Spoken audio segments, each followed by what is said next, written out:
بسم اللہ الرحمن الرحیم۔ السلام علیکم ورحمۃ اللہ وبرکاتہ۔ روحانی و جسمانی امراض سے حفاظت کی جامع دعا۔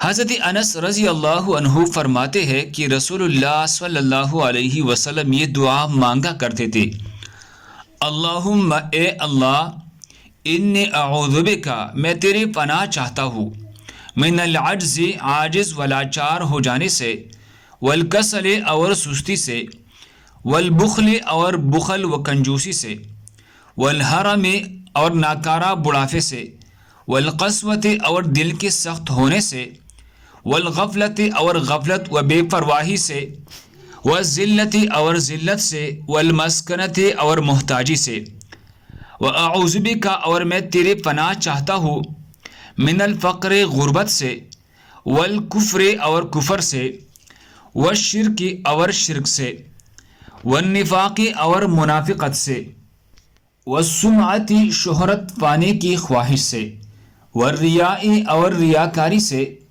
واعوذ بک، اور میں تیری پناہ چاہتا ہوں، من الصمم، گونگے پن سے، والبکم اور بہرے پن سے، والجنون اور پاگل پن سے، والبرص اور برس کی بیماری سے، والجذام اور کوڑ کی بیماری سے، وسیء الاسقام اور ہر طرح کی موذی بیماریوں سے۔